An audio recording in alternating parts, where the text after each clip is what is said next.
Ki Jai. Shree Ganeshaya Nama. Bless me, O God, from Chandrabhaga banks, consort of Rukmini, Lord of creation. Nothing is worthwhile without your sanction, like a human body without a soul. A lake looks pleasant because of the water in it. The juicy core of a fruit lends essence to the rugged cover. Friend of the destitute, help me in this endeavor.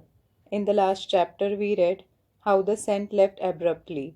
Bankatlal was miserable. The scent's radiant personality got fixed in his memory. He pined for Shree Gajanan, forgetting food, water, and even the daily routine. He could not share his mental disturbance with anyone, not even with his father. His search continued every day throughout the Shegao town. Bankat's father, Bhavani Ram, noticed anxiety writ large on his face every evening. He then asked Bankat Lal, "What bothers you after all, with all mundane comforts stacked around you?" Bankat Lal brushed aside the query and continued his search until he told his neighbor, Ramaji Panta Deshmukh, a pious citizen, of his meeting and his ardent search for Sri Gajanan. Very few are blessed by good deeds of their past to get to see a saint so rare.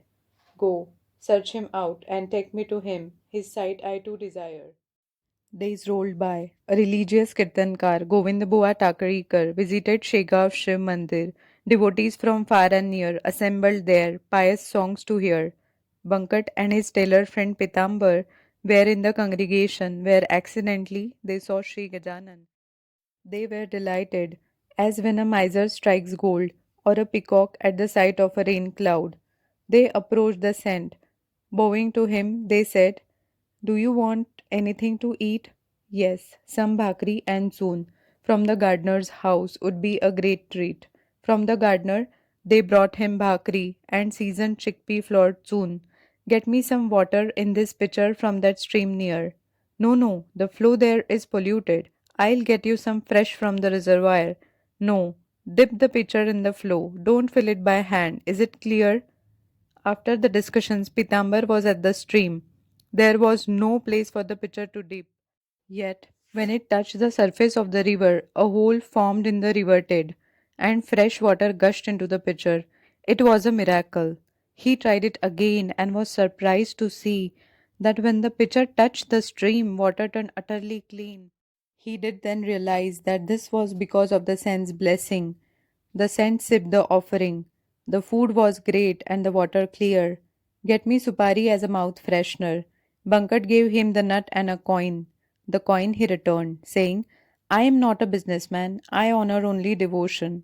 Go now, listen to the kirtan." Then he sat under a neem tree's shade, listening to Govind Bua's talk. After Bua's prologue, he recited the entire epilogue with great aplomb. Surprise reigned all over. He who has delivered the script in this manner must be a saint of great honor. Govind Bua and the devotees requested him to come inside the temple canopy. "You are the incarnation of God Shankar. Come in here. That's the place for you to be," said the Bua to the saint. The saint brushed him away. "Be firm on what you say. If, as said, God is everywhere, why do you force me to come in there? Practice what you preach. Don't be a preacher to merely earn a livelihood. Now go back and sing the stanzas untold." Residents of Shegao declared Govind Bua with great pride. "Your good deeds of the past have brought you a sage. He has arrived here as Vithoba in Pandharpur. He'll bring bliss everywhere." Beaming with joy, Bankat went home and told his father of the entire episode. He got his father's consent to bring home the scent. Bankat went searching for him as the scent was again missing. 4 days after sunset, the sun was seen rising again in the form of Gajanan by Bankat at the market. Cows gathered around him, thinking him to be Krishna, the cowherd. Traders lit lamps as Bankat took him home. Bhavani Ram was overjoyed at the sight of the saint and offered him the swing as a seat. "You are God Shankar incarnate, arriving here at sunset. I wish to offer you food, which you kindly accept." Sages declared this as a lucky moment. No food was ready except puris fried earlier. Bhavani Ram offered them with fruits, almonds, and dates. He worshipped the saint who ate all the offering in the served plate. He spent the night there as the sun came up. Bhavani Ram arranged for his shower with plenty of water, fragrant oils, and soap.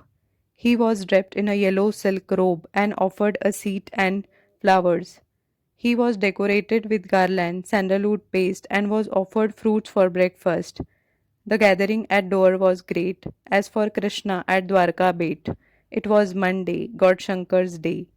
Each devotee fulfilled his desire except Icharam, Bankat's cousin, who kept a fast until evening. At sunset, Icharam took bath and approached Gajanan Maharaj, an avatar of Shiv Shankar, and asked him to have food as he wouldn't eat before the saint did. A plate full of food was brought by Icharam. It had rice and vegetables, varieties of sweets, as much fare as four men could eat. Said Gajanan to himself, Ganpya, you young man, you eat too much. You have been greedy. How much would you eat now on a full belly? Try and swallow all this up. People are awaiting to see you gulp. He ate it all. Not even a grain of salt was left in the plate. To show the result of overeating, he threw it all up. This was an act of winning over greed, as Saint Ramdas once did in the past. Devotees cleaned the place and gave him a bath. He was offered an honored seat. They thronged and sang together. The saint joined them with a hymn, Gana Gana Ganata Bote. All existence is part of the eternal. The saint earlier had no name. Brahma, for that matter, has none. They started calling him Gajanan on the basis of his favorite chant. Saints are engrossed in their own thoughts and are always absorbed in trance. Their joy is beyond compare. Devotees gathered from all over at Bankatlal's house to have a glimpse of Gajanan just as they congregate at religious places on auspicious dates. Gajanan at Shegao stood on a rock of determination like Vithoba at Pandharpur. What is caste or class for him? Who has attained salvation? The rays of the sun does not discriminate amongst people. More devotees came to Shegao. Care was taken of their food and shelter. How things were managed is beyond description. Sant Gajanan is potent. He guides me in this narration. His routine was irregular. Sometimes a shower, sometimes a swim, all as per his whim. Once in a while he smoked, fulfilling a devotee's wish. But it was never an addiction. Let us move on to the next chapter. Let it be of interest to all the readers. Gajanan Maharaj ki jai.